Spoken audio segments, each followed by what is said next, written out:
Welcome to the weather forecast for the week beginning Wednesday, July 13th, 2022. This is Chief Meteorologist John Ensworth for Longmont Public Media. I look a little red in the face. Got caught out for a while at Waterworld. My first visit. Overdid it. Wednesday, July 20th, the day before my birthday, is the third quarter moon, 48% visible, rising just after midnight, setting just early afternoon. The sun right now is very active. Lots of sunspot activity going on. Taking a look at Colorado drought conditions. Just as a spoiler alert, this ought to be a pretty short video because it's summer and summer patterns don't feature dramatic cold fronts and huge changes. So yeah, we're going to kind of zip through this. But looking at drought, things got just a touch worse in the plains and better in the southern and southwestern part of the state. The spine of the mountains, and especially north central Colorado's very just abnormally dry to no drought conditions whatsoever. It's not too bad. Moderate drought around Longmont.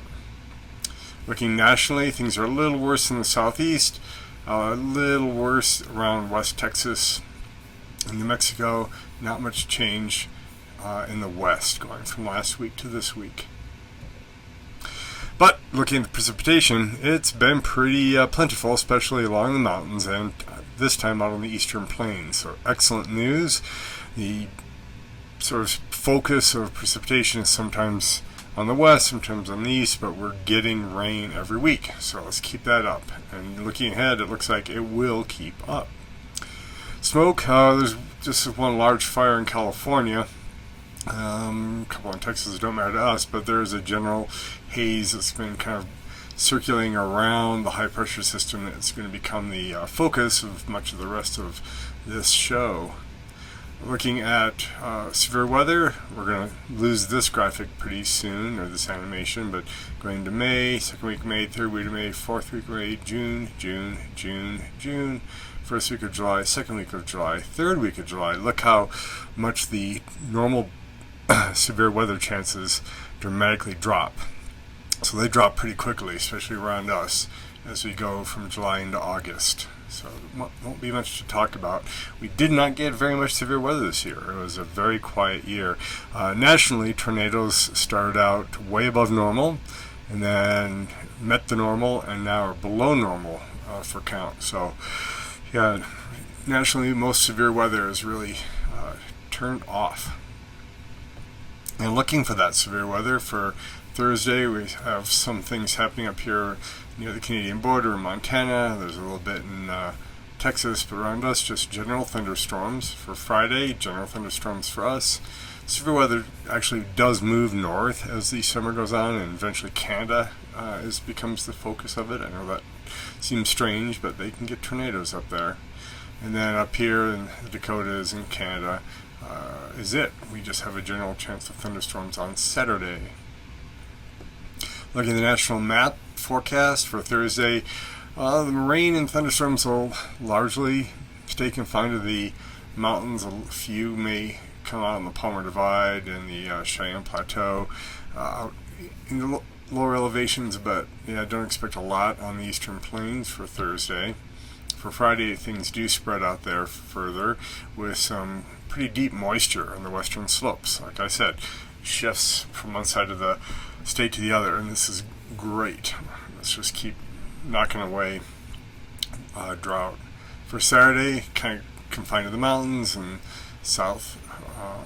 east, southwest part of the state, but that's great because those areas need water too.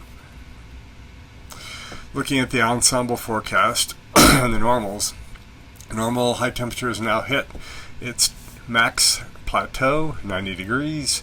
For the next 10 days, and the nighttime temperature normal has gone from 59 to 60, and it's hit its plateau. It won't go above 60. The sunny Monday period is the driest and hottest. Every other day for the next 10 days, there is that chance of an afternoon thunderstorm rolling through Denver, Longmont, Fort Collins, definitely up in the mountains. Looking at the moisture, again, we don't look at this much in the winter. It's not as informative as other telemetry and information, but in the winter, summer really matters. So here's our tropical moisture plume coming up. Really deep, rich moisture, Southern California, Nevada, Utah, Arizona, straying over to New Mexico, West Texas, and us. So let's take a look at the highlights of the next 7 days. Watch this high, it just kind of sits here on the New Mexico, Colorado border with circulation coming around clockwise, bringing that moisture up into the state. Monday has not moved. And Monday is our hottest day with the ridge just strengthening a little bit. And then Wednesday next week, it's only shifted over to about the Grand Canyon area, Flagstaff, and like that. An unnamed hurricane down here that has yet to form. So yep, some shifts, some wiggles, but not much. Same thing with the river of moisture coming up out of the tropics and up over the mountain west. Arizona's getting a lot of rain, a lot of activity there. Oh, that should have been light green, sorry. Like that. For Monday PM, still moisture coming in.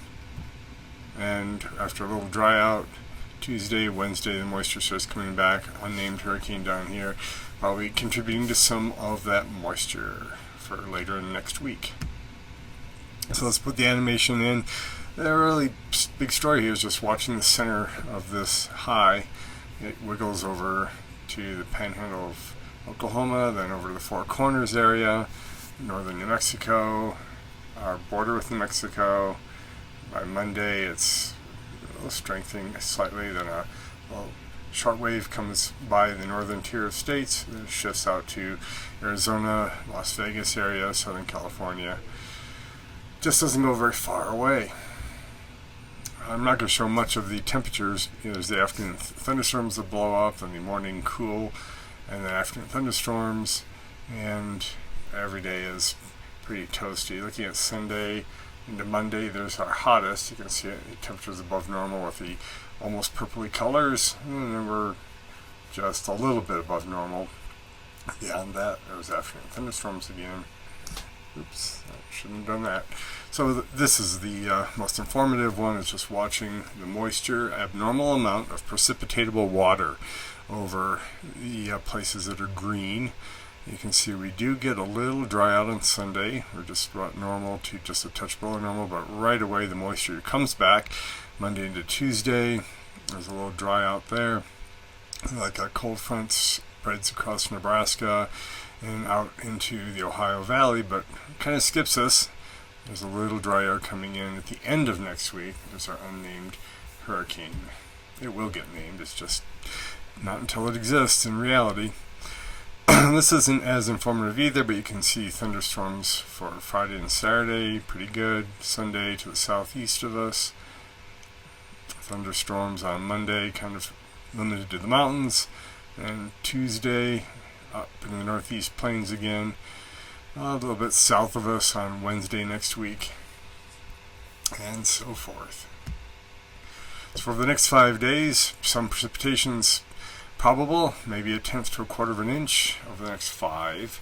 Mountains locations can get some good amounts. Over the next 10, we might nudge up toward the 1/2 inch to about 1/4 inch to 1/2 inch amount of rain over total. Some good totals in the mountains, in the southern mountains of Colorado. So pretty warm though. Again, the normal is 90. We are only around normal on Saturday. So upper 90s, hundreds starting next week and ending the weekend. Tuesday next week we cool down again, with week ending with pretty good storm chances and a slight dry out on Sunday. Things come back on Monday. There is a hurricane, Darby, right now. It's a minimal hurricane. It's dying as it goes over the cool water from Alaska that circulates around the west coast and towards Hawaii. I know it seems weird that Hawaii has cool ocean water, but it does. It should be a tropical storm and then a tropical depression as it passes south of the Big Island. Alright, check out Longmont Leader and Bluefield Leader for current news and frequent weather updates as needed. Enjoy the summer pattern. Eventually cold fronts will come back in just a few months. This has been Chief Meteorologist John Ensworth asking you to keep looking up.